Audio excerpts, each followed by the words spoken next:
তার একটা lab class আছে, যার কারণে সে আসরের নামাজ মিস করে, কোনোভাবে ক্লাস থেকে শিক্ষক বের হতে দেয় না, যেহেতু অমুসলিম দেশে বাস করে। আর প্রশ্ন করেছেন আমেরিকা থেকে। আর বের হলেও সে অনেক কিছু মিস করবে ক্লাসের পড়া। ক্লাস শেষ হতে হতে মাগরিবের টাইম হয়ে যায়। এখন সে কি জোহরের সাথে আসরটাকে একসাথে পড়ে নিতে পারে, নাকি সে মাগরিবের আগে পড়বে? এই ক্ষেত্রে নবী সাল্লাল্লাহু আলাইহি ওয়াসাল্লামের একটি হাদিস রয়েছে, সহিহ মুসলিমে রয়েছে 1146, আর মুসনাদ আহমদ, আবু দাউদ, তিরমিজি, নাসাঈতে রয়েছে। রাসূলুল্লাহ সাল্লাল্লাহু আলাইহি ওয়াসাল্লাম জোহর আসর জমা করেছেন, মাগরিব এশা জমা করেছেন, মিন গায়রি খাউফিন ওয়ালা সাফার, কোনো ভয়ও ছিল না আর কোনো সফরেও ছিলেন না, এটি সহিহ মুসলিমের হাদিস।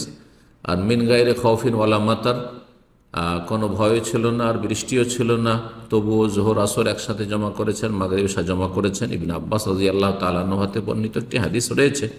যদিও এই হাদিসের ওপর এমনিতে আমল কোনো আইম্মায়ে কেরামের নেই, ইমাম আবু হানিফা, শাফি, মালিক, আহমদ, কারো মাযহাব এটা নেই যে বর্ষাও নেই, ভয়ও নেই, সফরও নেই, কোনো কারণও বাহ্যিক দেখা যাচ্ছে না, আর মুকিম অবস্থায় মদিনায় আছেন, আর জমা করেছেন জোহর আসর মাগরিব এশা, একবার শুধু করেছেন রাসূলুল্লাহ সাল্লাল্লাহু আলাইহি ওয়াসাল্লাম। এখান থেকে কিছু ওলামায়ে কেরামগণ বলেছেন, আইম্মায়ে কেরাম, প্রয়োজনে, যদি প্রয়োজন হয় এইরকমই জরুরি, যেমন এখানে যদি বিলম্ব করে আসর পড়া হয়, ক্লাসের সময় পড়তে পারছেন না মোটে, অমুসলিম দেশে বসবাস করেন, প্রতিকূল অবস্থায়, এইরকমই পরীক্ষার দিন, অনেক সময় পরীক্ষা হল থেকে বের হওয়া সম্ভব নাই, যদি পরে পড়া হয় তাহলে অক্ত পার হয়ে চলে যাবে, সূর্য ডুবে যাবে হয়তো, বা ডুবার কাছাকাছি হয়ে যাবে।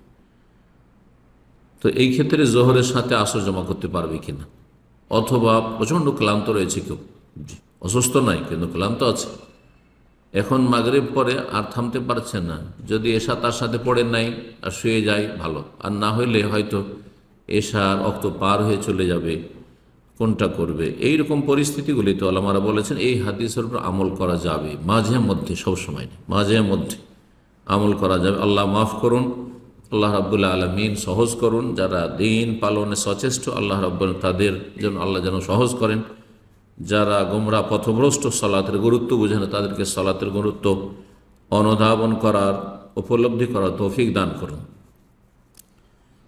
জমা করে নেবে, এই ক্ষেত্রে বলবো যে জোহরের সাথে আসর জমা করে নেবে, মাঝে মধ্যে কখনো হইলে।